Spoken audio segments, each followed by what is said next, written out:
Hi folks, I've got something a little bit special for you today. It's a review of a game that's not even available to purchase yet, and that game is Zombie Babies.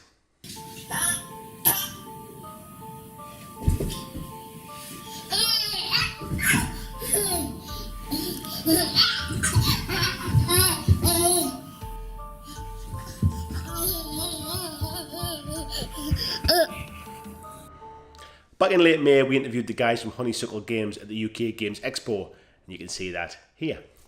They briefly explained what Zombie Babies was about and that the game will be launching on Kickstarter in July 2017. Well, they very kindly sent me an early prototype copy of the game to have a playthrough, explain the rules and give an honest review of it.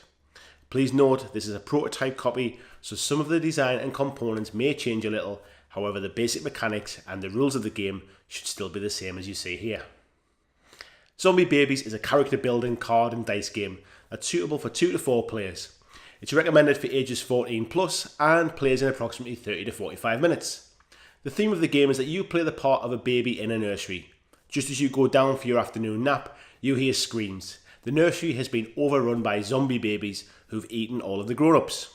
You need to kill the zombie babies before your mum comes to pick you up at the end of the day, or unfortunately they'll kill her too.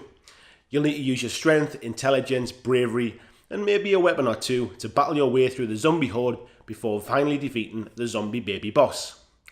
Along the way, you'll pick up items which will help you, you'll increase your stats by completing quests and defeating zombie babies, and you'll gain experience points. All players play the part of a baby hero, however, you can help yourself or hinder your fellow heroes using special cards. Remember, it's every baby for themselves in this game. The overall winner is the person at the end of the game who has the most experience points. The game comes with custom dice and a number of cards which are split into 5 different types: hero, boss, quest, item and special. Plus you get tokens for tracking health, energy and your experience points. There are 4 hero cards with 1 being used for each player that is playing, and 5 boss cards, although only 1 is used in each game. This gives the game a different boss to battle against with each playthrough and helps with replayability. The game also comes with a card for each player to track their XP, along with 4 quick reference cards, which is a nice addition. The custom dice are 6-sided and show 2 of each of the stats that you'll need to roll in order to complete quests or defeat zombies. There's a clenched fist which denotes strength, a light bulb which means intelligent, and a roaring lion's head which symbolises your bravery. The amount of dice you get to roll depends on your hero's stats, plus any upgrades you've managed to acquire through questing, and the amount of successes you need depends on the difficulty of the quest or the stats of the zombie you're battling against. The hero card shows the name of your hero at the top, a picture of your nappy wearing battler and the stats that they have along the bottom of the card. As an example, here we have Energetic Edward, who starts the game with 1 damage. This lets you re-roll 1 die per turn, 4 strength, 2 intelligence, 3 bravery and no experience points. As you complete quests, defeat zombies or gain items, you slide these cards underneath your hero card and gain the upgrades along the bottom of the card. These vary from additional strength, bravery or intelligence, give you additional damage, which is an extra reroll, the ability to add an item to your stats, or they gain you experience points. As you complete more quests and defeat more zombies, these new cards continue to slide under each other and increase your stats further. It's a neat little mechanic to level up your hero. If you fail to complete the quest or defeat the zombie, there are consequences however.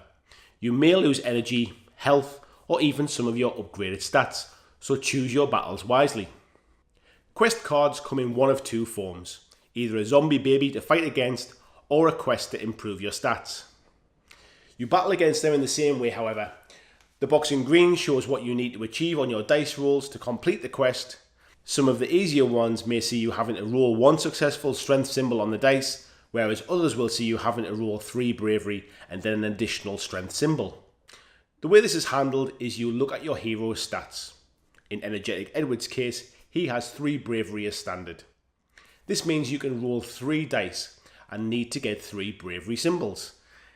Now obviously this is quite difficult, so you may choose to pick an easier battle at this early stage. However, as you level up, you may have 6 bravery dice to roll, plus some damage rerolls, plus special cards which can help you. So as you become more experienced, your hero can take on more and more difficult quests and enemies. If you successfully roll the 3 bravery symbols, you now move onto the 1 strength. Again, Energetic Edward has 4 strength, so rolls 4 dice hoping to achieve 1 strength symbol. If you've not used your rerolls yet, you can still use them, however you can only use them once per turn, not per roll. If you succeed, then you take the card and add it to your hero as explained before, or if you lose, then you carry out the effect in the red box. In this case, you would lose 1 energy and 1 bravery. 1 energy token is removed from your pile. I'll explain in a moment what happens if you get down to 0. And then you remove 1 card from your upgrades which has the bravery symbol. If it also has other symbols, then that's just tough luck. You do, however, retain your experience points and you can never go below your starting stats. Another nice mechanic is that if you lose a quest, you can either play the game where the card stays in play to allow someone else to try and beat the quest, or you can play a quicker game, which means the failed quest is discarded and replaced with a new card. This means you get through the deck much quicker and can really speed up the game if you want a quicker play experience. If your energy ever gets down to 0, you miss your next turn and simply gain 2 energy tokens instead. If your health ever gets down to 0, you lose the last upgrade card you placed on your hero and gain 2 health tokens. Special cards can be played at any time in your turn or an opponent's turn, which means you can really screw over someone's plan. There's cards that let you flip a die to any symbol you want, you can increase your stats, you can force your opponent to fight a zombie you failed against, which means you don't lose your stats, and you can prevent other players' special cards from happening. This takes a simple game mechanic and adds in a level of tactics, which I found really neat. To start the game, each player chooses a hero. They draw 2 special cards and start the game with 3 energy and 3 health. In a 2-player game, you flip over 3 quest cards. In a 3 or 4-player game, you flip over 4. The game starts with the youngest player going first. After all, they're the closest to being a baby, and they can do one of 2 things. They can try and tackle a quest, or they can take a nap. Tackling a quest we've covered, but taking a nap allows you to regain 1 health or 1 energy token. You can then discard any or all of your special cards and draw back up to 2, and also discard any or all of the quest cards in the centre, shuffle them back into the deck, and draw back to the starting 3 or 4 quests. This is a great way of ensuring you don't get stuck with hard quests at the start of the game before you've had a chance to level up, and also allows you to play a little dirty and stop your opponents gaining certain skills, such as weapons on their next turn, if they've leveled up a bit quicker than you. You play through the quests until the boss card comes up. This is always the last card. At this point, you remove all of the quests in play and you can no longer take naps. You must battle against the zombie boss. Once the boss is defeated, you all add up your experience points, and whoever has the most is declared the winner. Ties are decided by checking back through your completed quests and seeing who has defeated the most zombies. So, my honest opinion, what do I think of it? And should you back it on Kickstarter or pick it up at retail if you're watching this a little further down the line? I won't talk about the cost. First of all, I don't know how much this will retail for. It may be on the sale when you come to see it in your local store, and value for money is very subjective. What's expensive for one person may be a bargain for another, so that's something you'll have to decide for yourself. Artwork and theme, I personally really like them. It reminds me of a cross between the Rugrats cartoon and the old Garbage Pail Kids cards from the 80s. Yes, I really am that old. So I like it. I'm not 100% sure why it's recommended for 14 plus, as I think younger kids would certainly be able to get to grips with the mechanics, so maybe it's just the zombie theme that pushes it up a bit, or maybe it's that kind of screw your neighbour mechanic. Again, that's a personal opinion, so something you can judge for yourself. The game, however, is what you're really interested in, and on that score, I can heartily recommend it. It's the perfect game for taking on holiday, taking to conventions to play between events, or taking to a games club to play at the end of a night when your bigger games are finished. It has very easy to learn mechanics, which you'll get the hang of after a couple of play rounds, and the special cards bring in a tactical element that experienced players will really benefit from. I can see expansions coming along the line with more heroes to choose from, additional boss cards to battle against, and extra special items which will keep the game feeling fresh. There are some little things I'd personally change. I like the way the cards slide under to level up your character stats.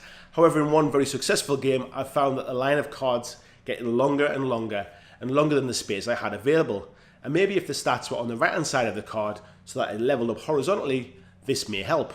I also thought the boss fights were a little easy at times. By the time I got to fight the boss, I leveled up quite a bit with multiple rerolls available and stat upgrades that I beat them at the first try. This wasn't always the case in 3 or 4 player games when the quest cards were more evenly distributed, but certainly in a 2-player game it felt like there was too much opportunity to level up. Maybe a smaller quest deck for a 2-player game might help this.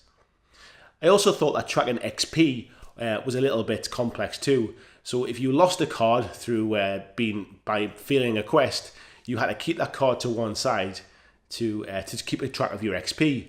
And I thought maybe if the tracker had from 0 through to 30, so you could move your counter along rather than just the increments where you saw the boosts, this would also help a lot. These things, however, don't take away from what is a great, quick card and dice game that's fun to play as well as quick to learn. I've not played a lot of card games, if I'm honest, so I couldn't really say if it was similar to this one or better than that one.